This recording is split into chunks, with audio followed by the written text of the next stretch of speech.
Hey there everyone, That Sexy Nerd is back again. And we're watching Nostalgia Critic doing Megan. I almost didn't watch this. I really almost didn't watch this. But I had to. I never watched this movie. But because I wanted to do a reaction to it. I'm not above doing a reaction to it even regardless of seeing this movie. I mean, this episode. So let me know in the comments if you want me to do that. And yeah, we're me and Tom are doing some crazy stuff on his channel as well. So check out his channel too. I mean, he's going crazy with all the subscribers and everything. So check out his channel, and let me know if you want to watch any specific things with us. So why don't we just get into it? So please smash that like button if you want to see more sexy and nerdy content, and subscribe if you think I deserve it. And let's do this thing, y'all. Critic, Tamara's being a pain. No, I'm looking over which of your lines to cut. But she's making fun of my acting. Let me guess, Tamara is dressed up like Megan, isn't she? I'm betting you she's dressed up like Megan. I hate her now. Fine, send her in. Hello, Critic. What seems to be the trouble? I hear you're not playing nice with Malcolm. His line delivery lacked passion and believability. See? She's dumb and she sucks. Hey, don't make me separate you two. I was just saying my line like, hey, Critic, we're reviewing Megan today. I thought we were going to review it in July. What's wrong with that? If you put the emphasis on in, it will sound better. What? That doesn't even make any sense. Say it like this. Hey, Critic, I heard we're reviewing Megan today. I thought we were going to review it in July. Sorry, there's no known way in the English language to begin a sentence with in and emphasize it. Why? Hello? Hey, Critic. Tamara, finally, talk some sense into yourself. Wait, how are we doing this? I just wasn't feeling it today, so I 3D printed myself and nice AI'd my personality into her head. Whatever. AI has come that far? I'm surprised it hasn't got here faster. Call her T4M4R4. Oh, she has Your makeup name on. with fours. Yes, Why? looks cool. Well, I'm not sure I approve of this, Tamara. Do you approve? I don't approve. We don't approve. Oh, come No, on. I don't Tell approve. me you're not delightfully horrified and horrifyingly delighted by her. I'm just horrified. It is an unsettling mix of fear and laughter I can't turn away from. I'm And just that's trying why not to your shit fan my base pants. watches you, so don't ruin the fun. Okay, I'll give General Store Small Wonder a fair shot. Wonderful. Now, if you'll excuse me, I want to do something else other than talk to you. Well, I think she might be right about the line delivery. well, that's just idiotic, if you forgive me saying so. I don't. Well, that's just stupid. Impossible. Meaningless! Why don't you go Bullshit. rehearse the lines while I start the review? Certainly. Jeez! Sorry, my CGI face doesn't always match up with me. We're always going to have a fascination with the uncanny valley. I don't know That about uneasy me. feeling of recognizing something as almost real, but one or two uncomfortable that was elements fine. seem off. A lot of this people want to stray away from as it ruins the illusion they're going for, but then there's some smart cookies who know how to exploit it in a creative way. A way that welcomes both the creepiness and the laughs. Megan is one of those smart cookies.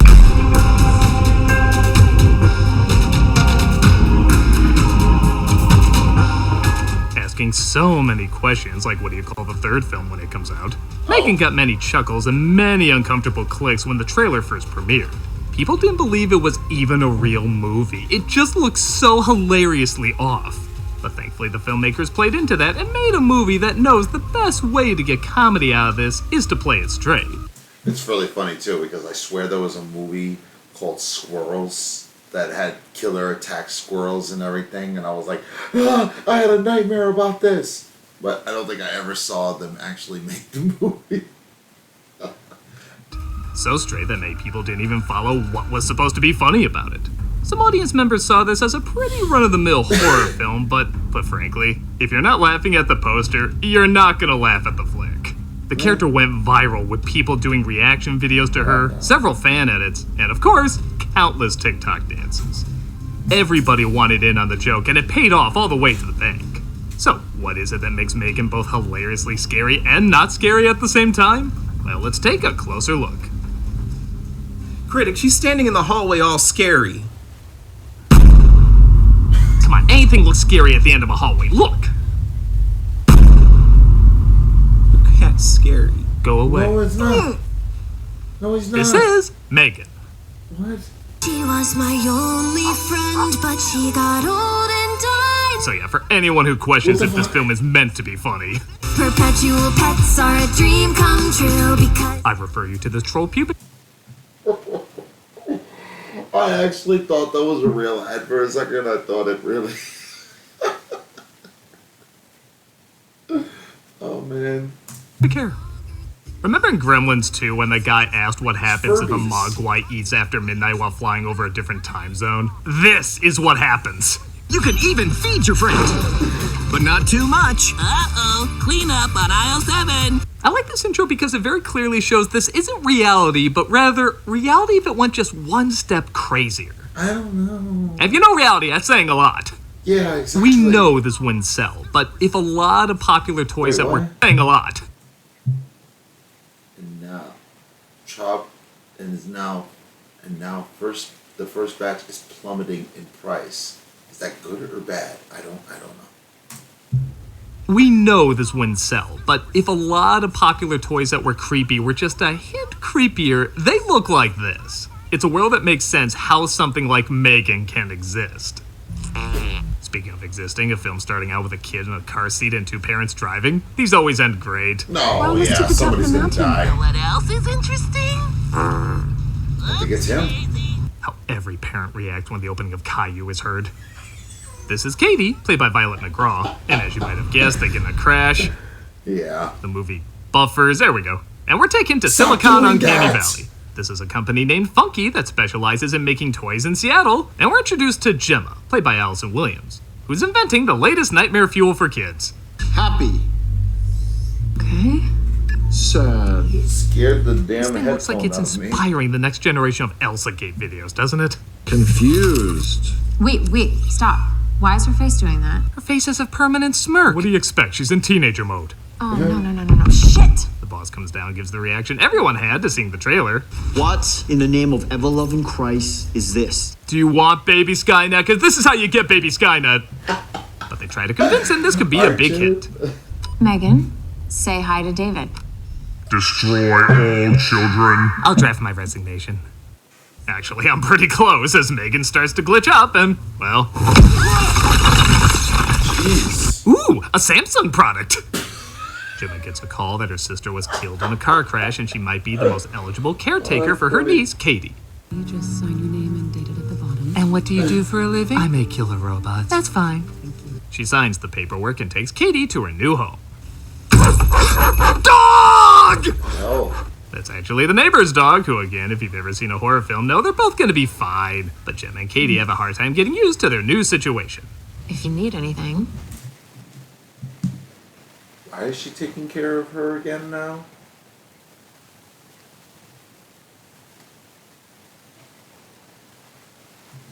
I'm just gonna be down the hall. you're not gonna read me a story? Mom always read me a story before bed. Kid, you're 12. Read your own bedtime story.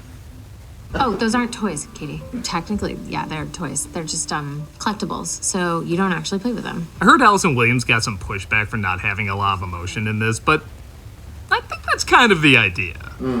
She's a techie who's way into her work and clearly not great at being social.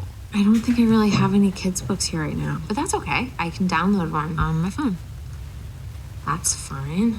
She's someone I believe would create a robot to parent her child so she doesn't have to. It gets across the idea that while we're trying so hard to make machines more human, they sometimes can reflect more humanity than we do.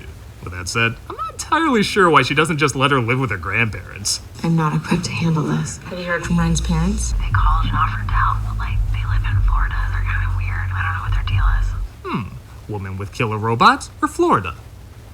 Oh. Nah, I'm just kidding. She's clearly safer with the killer robots. Yeah, you took way too long. Even the caseworker hints this. Because at least you can reprogram a robot. You can't fix stupid. Might not be best for them. Sorry, can I just ask, how close were you and your sister? Wait, is she a Might therapist? not be best. She's clearly safer with the killer robots.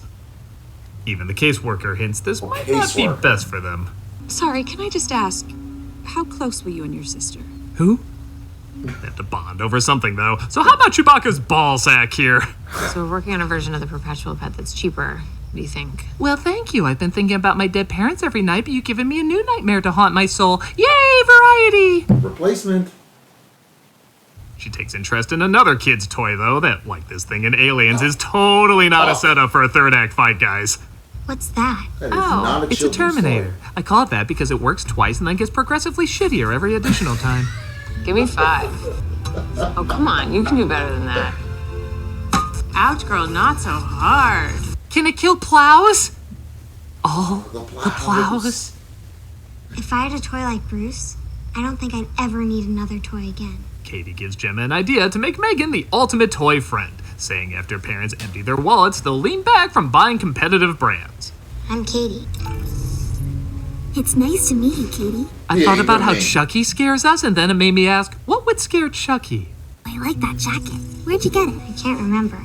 Well, anyway, it looks good on you. They're blown away by Megan's disturbingly cute horrificness and give the okay to market her to investors.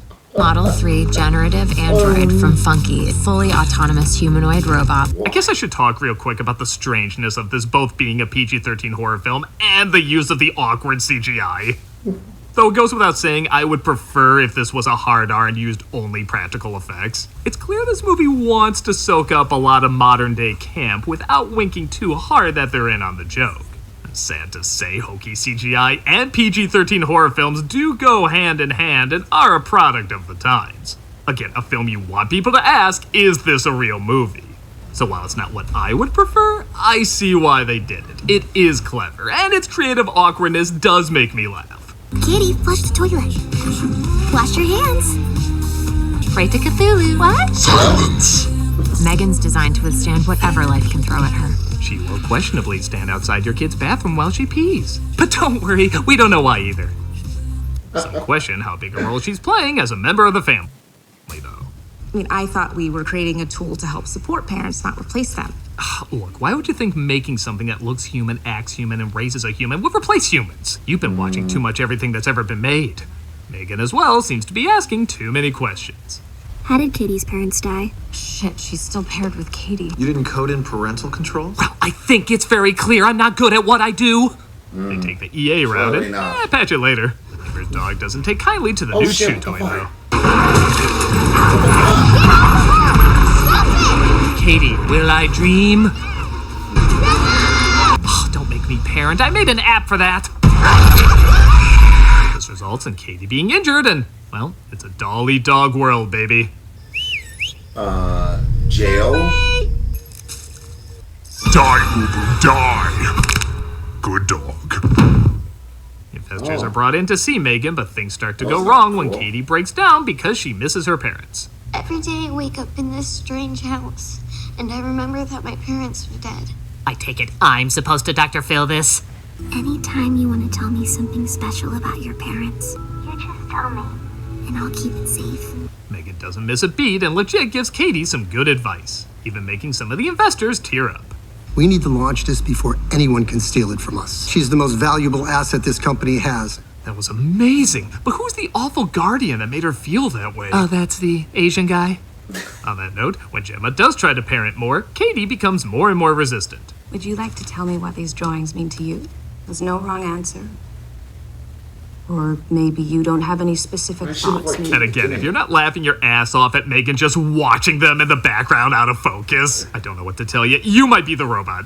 You've created a toy that's so real, it's possible that Katie might not see her as a toy, but as a primary caregiver. That's fantastic. I quote you on that. I'm totally gonna put that on the box. Though the commentary is pretty spelled out, they do still make some pretty decent points. If you make a toy that's impossible to let go of, then how do you ever expect a child to grow?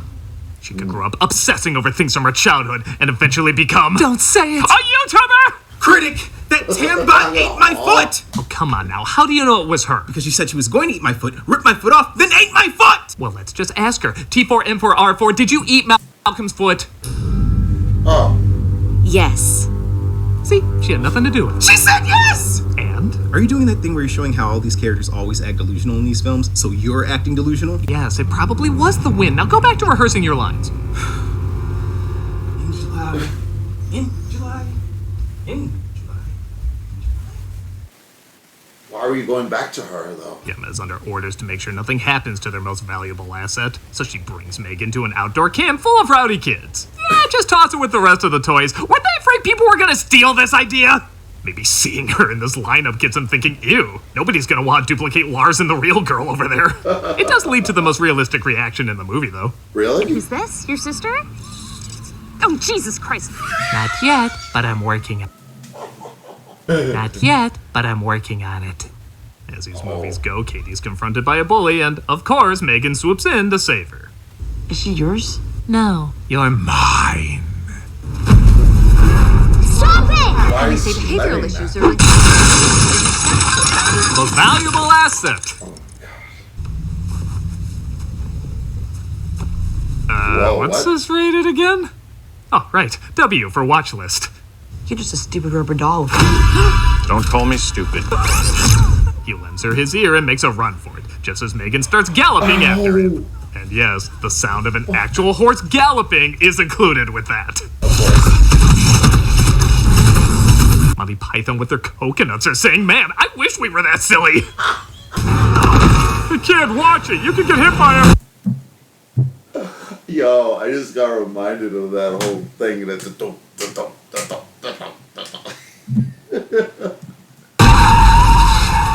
While you're down there, can you check the brake fluid? You could get hit by a... While you're down there, can you check the brake fluid?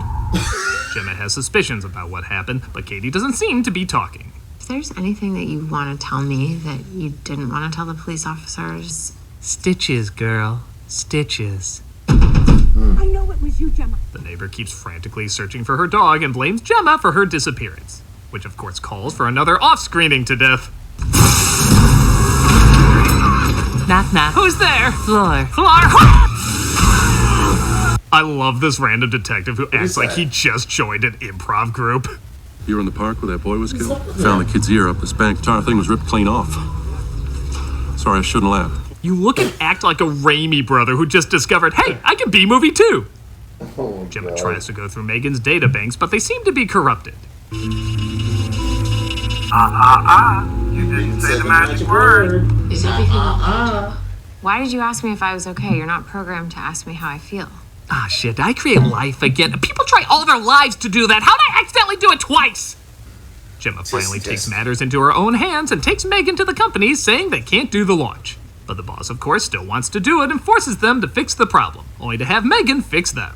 I got no strings to hang you up. Oh no, they're... Clearly saved by the test screenings, okay. Are they okay? Well, at least the Are they boss gets his alive? comeuppance with, you guessed it, this 100% pointless dance. What are you doing? Yeah, seriously, what are you doing? The scene is so great because it is entirely unprovoked. Oh no. Maybe for a second we see Megan do what kinda looks like a dance with Katie, but nowhere else. It comes completely out of nowhere, and that's one of the reasons it's so funny.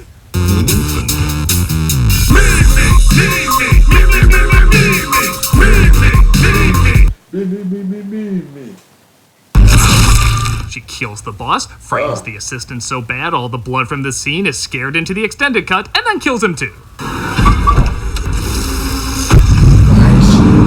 Jesus, is she gonna put on shades and talk to William Daniels' voice next? Jack Black playing Peaches over and over is easier not to laugh at than this. Yes. You're a beautiful, creative, strong, ambitious young woman. Is Megan hitting on me? She knows I'm not actually a boy, right? You know something, Gemma? You're exhausting. Megan terrifies Gemma with her CG on par with the Twilight baby, both the used and unused versions. No, Katie that's interrupts too Gemma to far. go short circuit 2 on her ass. Nowhere Seems near to stop that. her until Katie says, Get away from her, you bitch! fights her off with Gemma's other killer robot. Yeah, that caseworker's right. This is a terrible place to raise a child. It is. I'll bite your legs off! There's way too many Monty Python cartoon references to this. This movie is too fucking silly.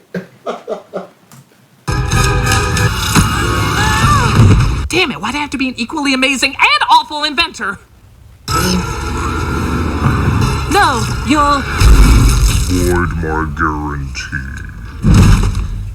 Katie makes it very clear that she's been the guardian the whole time. We see Duke came out of his coma, and everything seems to be okay. Except the coffee maker now has a taste for blood. And that was Megan. Honestly, it's exactly what you'd expect, but isn't that also exactly what you want? Yeah. As a horror commentary, it's passable enough, with decent acting and writing that isn't spectacular, but does stay with you. What really elevates it, though, is the camp. This film so easily could have winked too hard at the audience, but by playing it straight while still working in some beautifully awkward imagery, it's a pretty good time. It's kind of cool we're living in an era where we're getting at least 2 new horror icons that are sure to stand the test of time. Really? Megan and Art the Clown. I miss having boogeymen that have their own unique take on mixing horror and laughter. Megan is a hilarious kind of creepy that knows how to make you awkwardly laugh in all the best ways. It's bizarre, it's surreal, and I get a feeling it's going to be enjoyed for a long time. Really? Critic! Oh, now what? Did you eat everything of him now? Now what is it? She ate my legs. Walk it off. Where's she at anyway? Walk it off.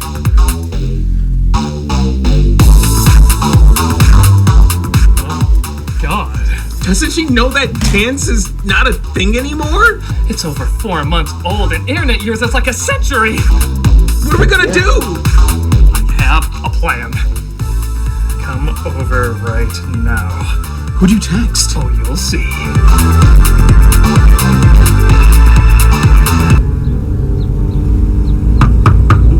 I'll get it. So, what's going on? The answer we've been waiting for! Who was that? Oh, my neighbor. She was dropping off a phone battery. Mine's almost out of juice.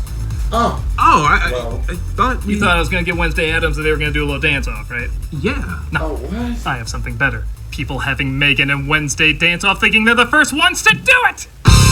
I bet nobody thought of this. Look, I'm playing them side by side. Pretty original, huh? You guys see the show Wednesday? This is gonna sound crazy, but does it remind you of Megan? I am so clever for noticing this. The whole internet, the dance-off you never expected. How has TikTok not noticed this yet? That was just silly. Takes care of that. I'll just stay here. You do that. Yeah. Bottom line, AI has come a long way, but nothing can replace that authentic human cringe. Isn't that right, Malcolm? You said it. Indeed, I did. I'm the nostalgia critic. I remember it, so you don't have to. We have a new host now? Alright, that was pretty funny. Yeah, that was a nice little episode. I don't know, I haven't seen that movie, but let me know in the comments if you want me to review it, because I think I'd like to see it. Yeah, and also, by the way, justice for Malcolm, man, because Malcolm gets treated like way too much like shit. Gets way too abused. I mean, yeah, Tamara does too, but sometimes it's both. Just teaming up on poor Malcolm. But anyway, that's all I got for you today, so please smash that like button if you want to see more sexy and nerdy content, and subscribe if you think I deserve it. And I'll see you all in the next video.